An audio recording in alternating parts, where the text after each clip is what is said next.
একটি মিষ্টির দাম ১,০০০ টাকা। শুনে অবাক মনে হলেও এটি নেত্রকোনার প্রসিদ্ধ বালিশ মিষ্টি। দীর্ঘ প্রতীক্ষার পর বিশেষ আকৃতির জন্য জনপ্রিয় এই মিষ্টিটি পেল জিআই পণ্যের স্বীকৃতি। এর মধ্য দিয়ে দেশের ৫৭তম ভৌগোলিক নির্দেশক বা জিআই পণ্য হিসেবে স্থান পেল নেত্রকোনার এই ঐতিহ্য। নেত্রকোনার অজহর রোডের গয়নাথ ঘোষের হাত ধরে বালিশ মিষ্টির উৎপত্তি। এরপর থেকেই গয়নাথ মিষ্টান্ন ভাণ্ডার পূর্বের ঐতিহ্য ধরে মিষ্টি তৈরি ও বিক্রি করে আসছে। ৩০ টাকা থেকে শুরু হয়ে ১,০০০ টাকায় মিলছে একটি বালিশ মিষ্টি।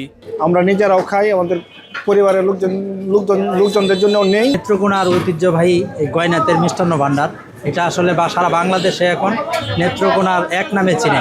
আমরা আজকে দেখেন ঢাকা যাচ্ছি, কিন্তু এখান থেকে বালিশ মিষ্টি আসলে বিক্রি হয় এবং এটা মজাদার বলে এখান থেকে নিয়ে যাচ্ছি কষ্ট করে।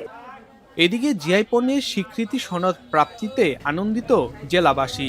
তবে ঐতিহ্যের পাশাপাশি গুণগত মান ধরে রাখার দাবি স্থানীয়দের। বালিশ মিষ্টি সকলেই তৈরি করে, অনেক দোকানে তৈরি করে এখন, কিন্তু মানটা যাতে ঠিক থাকে। অনেকদিন যাবত এই আলোচনা ছিল স্বীকৃতি স্বীকৃতি পাওয়ায় খুবই আনন্দিত এবং উৎফুল্ল।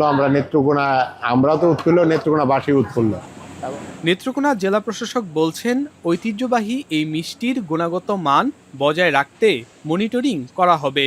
এছাড়াও আরও পণ্যের তালিকাভুক্ত করার জন্য উদ্যোগ নেওয়া হচ্ছে। গত ডিসেম্বর মাসে আমরা এটা আমাদের স্বীকৃতি দেওয়া হয়েছে এবং আমরা এটার সনদ লাভ করেছি। তো এর দুইটা দিক আছে, একটা হচ্ছে যে ঐতিহ্যগত একটা দিক, এটার একটা স্বীকৃতি আমাদের জন্য, নেত্রকোনাবাসীর জন্য, আমাদের সবার জন্য আনন্দের। একই সাথে এর একটা বিজনেস বিষয় আছে। বালিশ মিষ্টি ছাড়াও নেত্রকোনার দুর্গাপুরের সাদামাটির পাহাড় জিআই পণ্যের স্বীকৃতি সনদ পায়।